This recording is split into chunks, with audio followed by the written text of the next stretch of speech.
Hi hello నమస్తే, నేను journalist Sai.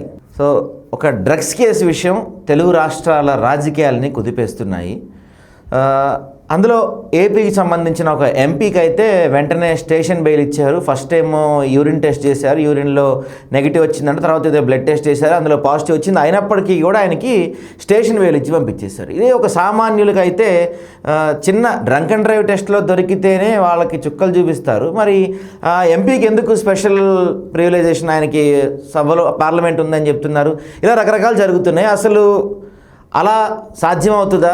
ఆయనకి స్టేషన్ మీద ఇచ్చేయడం కరెక్టేనా? ఆంధ్ర రాష్ట్రంలో అసలు ఏం జరుగుతుంది? ఇలాంటి అంశాలన్నీ కూడా మనతో మాట్లాడటానికి శిల్పారెడ్డి గారు ఉన్నారు, ఎన్ఆర్ఐ మేడం. నమస్తే అండి. నమస్తే సాయి గారు. నమస్తే మేడం. అయితే నిన్న చూసాం మనం, మొన్న ఈవినింగ్ నుంచి చాలా ఒక సినిమా రేంజ్లో ట్విస్టులు జరుగుతూ ఉన్నాయి. ఫస్ట్ ఏమో అసలు ఆయన యూరిన్ శాంపిల్లో నెగిటివ్ అన్నారు, తర్వాత బ్లడ్లో పాజిటివ్ అన్నారు, వెంటనే స్టేషన్ వేలిచ్చి ఇంటికి పంపించేశారు ఆయన్ని. అంటే అంత ఈజీగా డ్రగ్స్ తీసుకున్న కేసులో కూడా స్టేషన్ వేల్స్ వచ్చేస్తుంటే ఇది ఎలా మెసేజ్ ఇస్తున్నాడు జనాలకి? యాజ్ ఏ నార్మల్ పర్సన్ గా నాకు అనిపించింది ఏంటంటే, ఇదే నాకో మీకో జరిగితే మనకి స్టేషన్ బెయిల్ కాదు కదా, 90 రోజులు బెయిల్ కూడా రాదు. ఆయన ఎంపీ కాబట్టి వాళ్ళకున్న పొలిటికల్ పవర్ ని ఉపయోగించి బయటకు వచ్చినారు, విచ్ ఈజ్ ఓకే. ఎందుకంటే వాళ్ళు పాలిటిక్స్ లో ఉన్నారు, పవర్ ఉంది, డబ్బు ఉంది, పలుకుబడి ఉంది కాబట్టి ఉపయోగించుకున్నారు. కానీ అది రాజ్యాంగానికి లేకపోతే ప్రజలకి ఎలా వెళ్తుంది అన్నది ఇంపార్టెంట్. అండ్ మా బాటు ప్రజలకు క్లారిటీగా అర్థమైంది ఏంటంటే, క్లియర్ కట్ గా మనీ పవర్, పొలిటికల్ పవర్ వాడి స్టేషన్ బెయిల్ తీసుకొని సాకులు వెతుక్కొని, ఫర్ ఎగ్జాంపుల్ అరెస్ట్ చేసి బెయిల్ కోసం వెళ్ళినప్పుడు నన్ను కొట్టారు అని చెప్తే బెయిల్ కొంచెం ఈజీగా వస్తుంది. అలానే ఇక్కడ అక్కడ అసెంబ్లీ సమావేశాలు జరుగుతున్నాయి కాబట్టి పార్లమెంట్ లో అది రీజన్ గా పెట్టించున్నారు. అదే జరుగుతుంది కదా, మరి అక్కడికి వెళ్లకుండా ఆయన హైదరాబాద్ లో ఆ గెస్ట్ హౌస్ లో ఎందుకు పార్టీలు చేసుకుంటున్నాడు? జనాలు ఎలక్ట్ చేసుకుని అక్కడికి వెళ్ళి మన సమస్యలని మాట్లాడడానికి కదా. అది వదిలేసి పార్టీలు చేసుకుంటూ ఇప్పుడు అరెస్ట్ అయ్యేసరికి మాత్రం ఎట్లా అది అని ఆయనకే, ప్రజలకే, రాష్ట్ర ప్రజలకే తెలియాలి అది ఏ మాత్రం సమంజసం అని. ఇంకొకటి మీరు అన్నట్లు ఈ డ్రగ్ టెస్ట్ అప్పుడు సినిమాల్లో చెప్తారు కామెడియన్స్ తీసుకురా అంటే, అరే ఏం చేయాలరా ఇప్పుడు అంటే, ఎవడో ఏదో చెత్త సలహా ఇచ్చినట్టు ఎవడో చెత్త సలహా ఇస్తే యూరిన్ శాంపిల్ బదులు tap water. Minimum educated people కు ఉన్న నాలెడ్జ్ ఏంటంటే, డ్రగ్స్ తీసుకుంటే మన బ్లడ్ టెస్ట్ తీసి it will be there in the blood to subject to correction 3 months to 6 months. అలాంటిది ఆ చిన్న లాజిక్ వదిలేసి ఎట్లా ఇచ్చినారు. అండ్ అదే మన స్టేట్ లో గనక ఇదే ఇన్సిడెంట్ జరుగుంటే ఆంధ్రాలో అసలు ఇది బయటకు వచ్చేదా? ఫస్ట్ అరెస్టులు, బ్లడ్ టెస్ట్ల సంగతి తర్వాత బయటకు వస్తుందా? హోమ్ మినిస్టర్ గారు ఫస్ట్ గ్రౌండ్ లో ఉన్నా లేకపోతే ఆయన డాన్స్లు వేసుకుంటున్నా అన్న ఆపేసి అర్జెంట్ గా వచ్చి ఫోన్ తీసి వదిలేయండి మన ఎంపీఏ అంటారు. అది ఆంధ్రాలో కాదు కాబట్టి ఖచ్చితంగా బ్లడ్ టెస్ట్లు బయటపడ్డది. అండ్ ఇది దీన్ని ఎవ్వరు చూసే వాళ్ళు గాని, చదివిన వాళ్ళు గాని, ఇన్ఫర్మేషన్ అబ్జర్వ్ చేసుకున్న వాళ్ళు గాని ఎవరు కూడా దీన్ని సమర్థించరు. ప్రజలకు ఒక న్యాయము, మనకు ఒక న్యాయం, పాలకులకు ఒక న్యాయం అంటే ఎవరు దాన్ని సమర్థించరు. స్పెషల్లీ నేనైతే అస్సలు సమర్థించను. నువ్వు చేయలేదు అని మీరు అనుకుంటున్నారు కదా, అనుకుంటున్నప్పుడు మరి ఫైట్ చేయండి, రాజ్యాంగబద్ధంగా మీరు ఫైట్ చేయండి. హక్కులు మీరు మొన్న డ్రగ్స్ తీసుకున్నారు అని ఒక చిన్న ఇన్సిడెంట్ జరిగితే ఆంధ్రాలో రోడ్డు మీద నిలబెట్టి పిల్లల్ని కొట్టారు. వాళ్ళు బ్లడ్ టెస్ట్లు చేశారా? శాంపిల్ ఉన్నాయా? రుజువు అయిందా? అలా కొట్టే వాళ్ళకి మానవ హక్కులు కూడా లేవన్నట్టు దారుణంగా కొట్టారు. మరి ఎంపీకి మాత్రం ఎందుకు రాయల్ ట్రీట్మెంట్? మన సీఎం గారే చెప్పాలి. ఇంకా డిప్యూటీ సీఎం గారైతే అది పనిగా వచ్చి మీరు ఇతను మంచోడు, మన పార్టీ ఎదగాలంటే మీరు ఓట్లు వేయాలి అని చెప్పి మాట్లాడారు ఎలక్షన్ క్యాంపెయినింగ్ అప్పుడు. మరి ఇప్పుడు ఎట్టుపోయారు? అరెస్ట్ అయినందుకు కనీసం ముందుకొచ్చి ఒక మాట మాట్లాడడానికైనా ఎందుకు అనిపించట్లేదో నాకైతే తెలియట్లేదు. సహజంగా ఇదే అంశం కనుక అంటే వేరే పార్టీ, సపోజ్ వైఎస్ఆర్సీపీకి సంబంధించిన ఏదో థర్డ్ క్యాడర్, ఫోర్త్ క్యాడర్, ఒక చిన్న కార్యకర్త ఇలాంటి పని చేసినా ఈ పార్టీకి ఎల్లో మీడియా మొత్తం ఇదే హాట్ టాపిక్ అవుతుండే, డిస్కషన్ అవుతుండే, పేపర్లు మొత్తం ఆ పార్టీ అంతే అని నింపేస్తుండే. మరి ఇప్పుడు ఇంత జరుగుతుంటే కనీసం ఆ ఛానల్స్లో స్క్రోలింగ్లో కూడా మనకు కనపడతలేదు. అంటే ఆ ఛానల్లో చెప్పే ఎట్లుంటాయంటే, మొన్న టీటీడీ మన బిఆర్ నాయుడు గారు వీడియో బయటకు వచ్చి అవును అది పద్ధతే అని మాట్లాడారు. నేను సర్ప్రైజ్ అయ్యా. ఎట్లా సమాజానికి మీరు ఏం పోర్ట్రేట్ చేస్తున్నారు అంటే, 30 సంవత్సరాల నుంచి ఒక మనిషితో మనకి సబ్ ఏమంటారు ఒకటి ఉంది, దాన్ని రిలేషన్. బయటకి వీడియోల రూపంలో వచ్చినప్పుడు అది కరెక్టే అంటే ఇప్పుడు మీరు మా బోటి వాళ్ళకి ఏమి ఇస్తున్నారు, మీరు ఏమన్నా చేయండి చెల్లుతుందా నేనా? లేకపోతే వాళ్ళ పార్టీలో ఉన్న యూత్ కి కానీ లేకపోతే చదువుకున్న వాళ్ళకి కానీ ఏం మెసేజ్ ఇస్తున్నారు వాళ్ళు? మేము ఏం చేసినా మీరేం చేసినా చెల్లుతుంది అంటే చెల్లదు. వాళ్ళు పవర్ లో ఉన్నారు, డబ్బు ఉన్నాయి, వాళ్ళకి మీడియా ఛానల్ ఉన్నాయి కాబట్టి చెల్లింది. అదే నార్మల్ కార్యకర్త చేస్తే ఇట్లనే చేస్తారా? అంతెందుకు ఇవాళ ఎంపీకి షోకాయిత్ నోటీసులు ఇచ్చారు. మరి అవును. బిఆర్ నాయుడు గారికి ఎందుకు ఇవ్వలేదు? లేదా అధికారికంగా ఎందుకు ఒక్క స్టేట్మెంట్ కూడా రాలేదు? ఎగ్జాక్ట్లీ. ఎందుకంటే ఛానల్ లేవు పాపం ఆ ఎంపీకి. మన బిఆర్ నాయుడు గారికి ఛానల్ ఉన్నాయి. సో న్యాయం అనేది అందరికీ సమానంగా లేదు ఆంధ్ర రాష్ట్రంలో అన్నదానికి ఇదే clear cut example. Right. So ఇప్పుడు మీరే అన్నారు బిఆర్ నాయుడు గారి టాపిక్ తీశారు కాబట్టి అడుగుతున్నా. అంటే ఆ, ఈ తిరుమల లడ్డు గురించి అసత్య ప్రచారాలు చేశారు, అంటే ఫేక్ ప్రచారం చేశారు, మొత్తం ఏదో జరిగిపోయింది అని. దాని తర్వాత వరుసగా వన్ బై వన్ రివర్స్ అవుతున్నట్టున్నాయి కదా పరిస్థితులన్నీ, దేవుడు వాళ్ళకి చూపిస్తున్నట్టున్నాడు కదా. మీరు తిరుపతి లడ్డు గురించి అడుగుతున్నారు కాబట్టి నేను ఒక విషయం క్లారిటీగా చెప్దాం అనుకుంటున్నాను.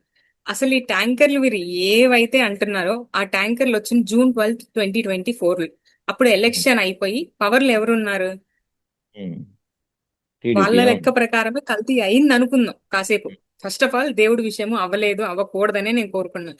వాళ్ళ లెక్క ప్రకారం అయ్యింది అనుకున్నా కూడా June 12, 2024 ఎవరు పవర్ లో ఉన్నారు? మీరే ఉన్నారు. ఫస్ట్ ట్యాంకర్స్ వచ్చాయి. ఫస్ట్ ట్యాంకర్స్ అన్ని క్లియర్ అయిపోయింది. తర్వాత సెకండ్ ట్యాంకర్స్ వచ్చాయి మళ్ళీ ఇప్పుడు June 12 టు July 4 మధ్యలో వచ్చాయి. వీటిల్లో కల్తీ అన్నారు. అప్పుడు ఎవరున్నారు? ఎన్డీటీబీ రిపోర్ట్ వచ్చింది July 23. మరి అప్పుడు ఎవరున్నారు? 25th మళ్ళీ ఆ 4 ట్యాంకర్స్ ఏవైతే ఉన్నాయో మళ్ళీ మొత్తం వెనక్కి వచ్చాయి.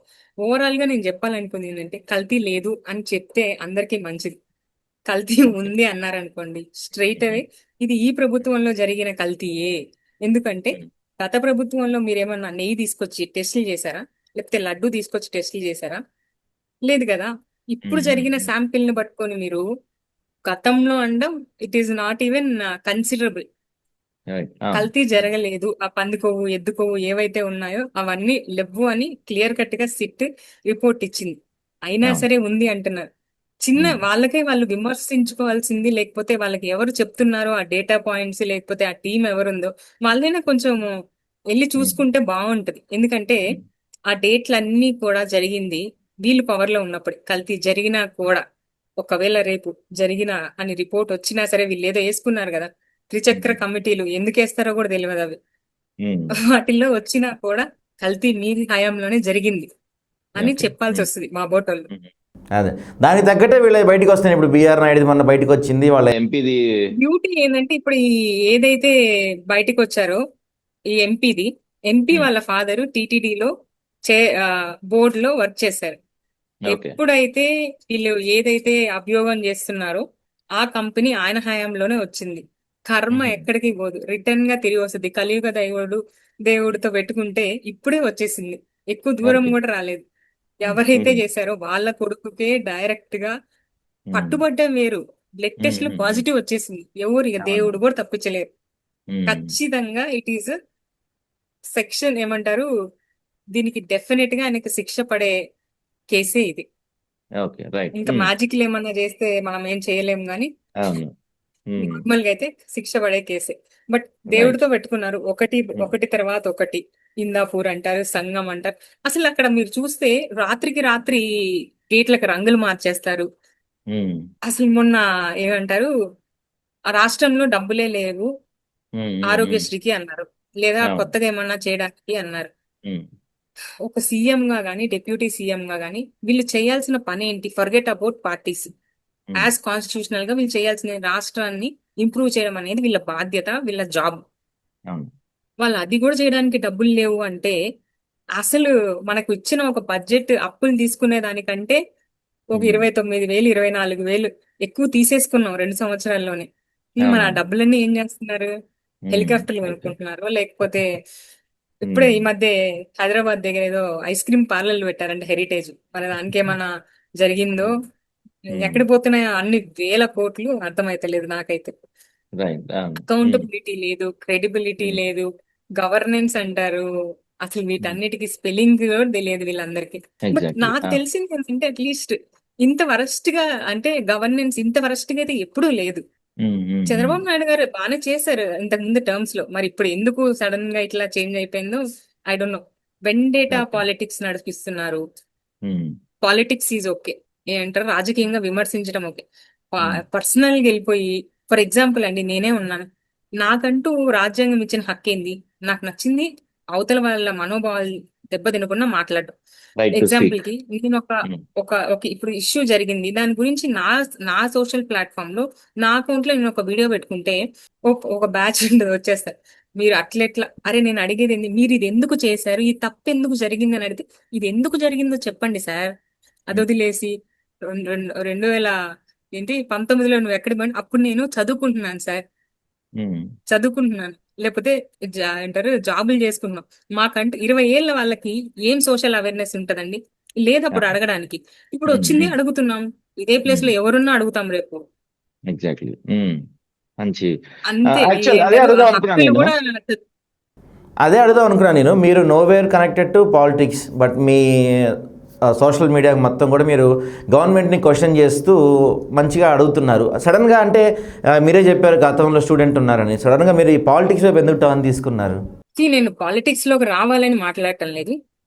ఇప్పుడు కరెక్ట్ గా చెప్పాలంటే ఒక తప్పు కళ్ళ ముందరే జరుగుతుంది, మరీ దారుణంగా అన్యాయం జరుగుతుంది. ఒక- అలాంటప్పుడు కూడా నాకు తెలిసిన ఇన్ఫర్మేషన్ షేర్ చేయకపోవడం కూడా ఒక తప్పు అవుతుంది అన్న ఒక ఉద్దేశంతో నేను నాకు తెలిసిన ఇన్ఫర్మేషన్ మాట్లాడుతున్నాను. ఇంకొకటి ఓకే. ఏంటంటే, మీరు ఆంధ్రప్రదేశ్ స్టేట్ లో ఒక నార్మల్ పర్సన్ వాక్ చేసి పోలీస్ స్టేషన్ కి ఒక కేసు పెట్టాలంటే పెట్టలేరు. I can bet home minister గానే నేను ఛాలెంజ్ చేస్తాను, పెట్టలేరు, పెట్టనివ్వరు. నేనే వెళ్ళి ఇవాళ ఒక కేసు పెట్టాలి, నాకు నిజంగా అన్యాయం జరిగింది, వెళ్తే కూడా పెట్టరు, పెట్టనివ్వరు. దానికి పోగా లోకల్ గా ఉన్న టీడీపీ వాళ్ళు మాకే ఫోన్ చేసి నువ్వు మా గవర్నమెంట్ పవర్ లో ఉంది, నువ్వు ఎట్లా కేసు పెడతామో చూస్తామని ఛాలెంజ్లు చేశారు కూడా. ఓకే. నాకే అన్యాయం జరిగింది. I belong to nowhere. నాకు ఒక అన్యాయం జరిగితే నేను కేసు పెట్టడానికి పోతే పెట్టనియలేదు, ఈ రోజు కూడా పెట్టనియలేదు. I'm fighting in the district court. అవ్వకపోతే ఐఎమ్ గోయింగ్ టు హైకోర్ట్. ఇవన్నీ ఓకే. నేను చదువుకున్నాను, లేకపోతే ఫైనాన్షియల్ గా నాకంటూ ఒకటి ఉంది కాబట్టి నేను చేసుకోగలుగుతున్నాను. ఇవన్నీ లేని వాళ్ళు, పేద ప్రజల పరిస్థితి ఏంటి? అప్పుడు మొదలైంది అన్యాయం ఓకే. జరుగుతుంది. చదువుకున్న వాళ్ళకి, నాలెడ్జ్ ఉన్న వాళ్ళకి, కొంచెం కొద్దో గొప్ప తెలిసిన వాళ్ళకి ఇట్లుంటే మిగతా వాళ్ళ పరిస్థితి ఏంది అని నేను చూసానండి. ఊర్లలో ఏకంగా పోలీస్ వాళ్ళే అఫీషియల్ యూనిఫామ్ వేసుకొని, అఫీషియల్ గా వ్యాన్లతో ఆ జీప్లు వేసుకొని వచ్చి కేకులు ఇవ్వడము, దివాళీకి క్రాకర్స్ ఇవ్వడం, వీటన్నిటికీ నా దగ్గర ప్రూఫ్స్ ఉన్నాయి, వీడియోలు ఉన్నాయి. వచ్చి ఒక తెలుగుదేశం పార్టీకి కార్యకర్తకి ఇవ్వడం, నేను ప్రూఫ్స్ ఇస్తా ఈ రోజు. దాని మీద యాక్షన్ తీసుకోగలరా? ఓకే. ఇంత అన్యాయం జరుగుతుంటే కళ్ళ ముందర మాట్లాడుకుంటుండడం కరెక్ట్ కాదు అని ఒక రీజన్ తోనే నాకు తెలిసిన ఇన్ఫర్మేషన్ ని మాట్లాడుతూనే ఉంటాను. వాళ్ళు ఇంతకు మించి ఇంకా చేసేది ఏమి ఉండదు కాబట్టి మాట్లాడతాను. రైట్. అయితే అంటే రీసెంట్గా చంద్రబాబు నాయుడు గారు మాట్లాడుతూ జనాభాని పెంచాలి రాష్ట్రంలో. అంతకుముందు సీఎం గారే అప్పట్లో ఉన్నప్పుడు ఆయన ఇద్దరొద్దు ఒకరు ముద్దు అనే స్లోగన్ తీసుకొచ్చారు. ఇప్పుడు ఇద్దరొద్దు ముగ్గురు ముద్దు అనే ఒక స్లోగన్ తీసుకొస్తున్నారు. అంటే ముగ్గురు పైన కంటే 25,000 వాళ్ళకి మనీ ఇస్తామని చెప్తున్నారు, మంత్లీ కూడా ఎంత ఇస్తామని చెప్తున్నారు. ఒక పక్కనేమో రాష్ట్రంలో జాబ్స్ లేవు, స్కూల్స్ లేవు, ఇన్ఫ్రాస్ట్రక్చర్ ఏమీ లేదు, అంత వ్యవస్థ గందరగోళంగా ఉంది. ఈ పరిస్థితుల్లో ఇంకా జనాభా పెరుగుతూ ఉంటే, మీరు ఎన్ఆర్ఐ, మీకు తెలుసు బయట జాబ్స్ ఎంత భయంకరంగా సిచ్యువేషన్ ఉందో. ఇలాంటి సమయంలో మన దగ్గర ఏ ఇన్ఫ్రాస్ట్రక్చర్ లేకుండా జనాలను ఇష్టం వచ్చినట్టు కనేయమని చెప్తే ఇది భవిష్యత్తులో ఎలాంటి పరిణామాలకు దారితీస్తుందను? సార్, మీరు ఇన్ఫ్రాస్ట్రక్చర్ దాకా వెళ్తున్నారు. ఫస్ట్ క్వశ్చన్ ఏంటంటే, మినిమం ఉన్న పిల్లలకి ఎడ్యుకేషన్ ఇస్తున్నామా మనము? లేదు. కనీసం వాళ్ళు స్కూల్కి వస్తే కడుపు నిండా అన్నం పెట్టగలుగుతున్నామా? లేదు. మన ఎడ్యుకేషన్ మినిస్టర్ గారు ఏం చేస్తుందంటే క్రికెట్ మ్యాచ్ లో ఎంజాయ్ చేస్తున్నారు. ఎడ్యుకేషన్ మినిస్టర్ గా మీరు అయ్యాక మీరు తీసుకొచ్చిన రిఫార్మెంట్ ఏంటి? ఒక రిఫార్మ్ తీసుకొచ్చారా? లేకపోతే ఇన్ని జాబ్స్ తెచ్చాము, ఇంతమంది చదివించాము, ఇవన్నీ ఏవి లేవు. వీళ్ళు మాటలు చెప్తారు, చేయరండి. ఎందుకంటే మీరు పాతకి వెళ్ళి ఎన్ని ఇయర్స్ బ్యాక్ వెళ్ళినా హామీలు ఇస్తారు, హామీలు చెయ్యరు. అలాంటిదే ఇదొకటి. It is just political gimmick, అంతకు మించి ఇంకేం లేదు. అసలు లాంగ్వేజ్ గురించి మాట్లాడుతూ తెలుగు తీసేసి హిందీ పెడతామా అంటున్నారు, ఇంగ్లీష్ వద్దంటున్నారు. ఉమ్, ఆనెస్ట్లీ స్పీకింగ్ వాళ్ళ పిల్లల్ని ఇంగ్లీష్ మీడియం కాకుండా తెలుగు మీడియం 1 సంవత్సరం చదివించమనండి. ఉమ్, ఒక్కసారి లోకల్ గా కూడా ఒకసారి బయటికి వస్తే మాట్లాడడానికి ఎంత కష్టపడతారో అది అనుభవించే వాళ్ళకే తెలుస్తుంది. అవును. అండ్ మన ఉమ్, హోమ్ మిన్- ఆ, మన ఎడ్యుకేషన్ మినిస్టర్ గారు ఆల్రెడీ స్టాన్ఫోర్డ్ లో చదివారు కదా, ఆయనకు తెలియదా ఇంగ్లీష్ వాల్యూ ఏంటో, బయటకు వెళ్తే కష్టాలు ఏంటో అనేది. ముగ్గురు కనడం అనేది it is suicidal for any family. దయచేసి మీరు ఏదో సీఎం గారు చెప్పారని మాత్రం అలా ఏం అనుకోకండి. ఒకరిని కానీ వాళ్ళని చక్కగా పెంచి వాళ్ళని చదివించుకుంటేనే చాలు. ఈ రోజు రాష్ట్రంలో డ్రగ్స్ విచ్చలు విడిగా ఉన్నాయి. పిల్లలు ఉమ్, స్కూల్కి వెళ్లే పిల్లలకి చాక్లెట్ల రూపంలో ఇట్లా దొరుకుతుంది. వాళ్ళు ఎక్కడ చదువుకుంటారు? వీళ్ళు చదువుకోకపోతే జీవితాలు నాశనం అయిపోతారు. అప్పుడు శ్రీలంక అయింది కాదు, వీళ్ళు శ్రీలంక చేయడానికి ప్లాన్ చేస్తున్నట్టుంది. ఓకే. ఉమ్, రైట్. ఇప్పుడు ఫైనల్ గా బైపార్ రైతు భరోసా ఇచ్చారా, లేకపోతే ఎడ్యుకేషన్ కి అమ్మ ఒడికి వీళ్ళ రీప్లేస్మెంట్ ఒకటి తీసుకొచ్చి ఇవన్నీ సక్రమంగా జరుగుతున్నాయా? ఫస్ట్ ఆఫ్ ఆల్ జరుగుతున్నాయా? జరుగుతున్నాయని వితండవాదం చేయదు. ఎక్కడ చూశారు? వాడు ఉమ్, టాకింగ్ అనొద్దు దయచేసి. మీరు ఉమ్, ఉమ్, చేశారా అని మీరు మాకు డేటా చూపించండి, ఉమ్, ఫ్యాక్ట్స్ చూపించండి. అప్పుడు ఉమ్, ఇలాంటివి చెప్తే, నినాదాలు తీసుకొస్తే ఓకే, మాకేమైపోయినా నేను చచ్చిపోయినా మా పిల్లలు బాగానే బతుకుతారు, బాగానే చదువుకుంటారు అనే భరోసా మాకున్నప్పుడు ఆలోచిస్తారు. కానీ ఉమ్, ఏదో ఏదో నాకు ఓట్లు కావాలి. అసలు ఫస్ట్ ఆఫ్ ఆల్ వీళ్ళు ఈ రోజు వరకు కూడా తెలుగుదేశం పార్టీ ఏ రోజు కూడా ఈ మతానికి సంబంధించిన రాజకీయాలు ఎప్పుడు చేయాలి. ఫర్ ది ఫస్ట్ అవునవును. టైం చేస్తున్నారు. సూపర్ ఉమ్, సర్ప్రైజ్. ఎందుకు చేస్తున్నారు అనేది కూడా నాకు అర్థం కాలేదు. ఉమ్, అవును. అదేమన్నా బీజేపీ ఇన్ఫ్లుయెన్సా, లేకపోతే మన సనాతని ధర్మ ఉమ్, గారి ఇన్ఫ్లుయెన్స్ నాకు తెలియదు. ఓకే. మాదాపూర్ మహారాజ్ ఎప్పుడు ఆంధ్రాలో ఉండరు.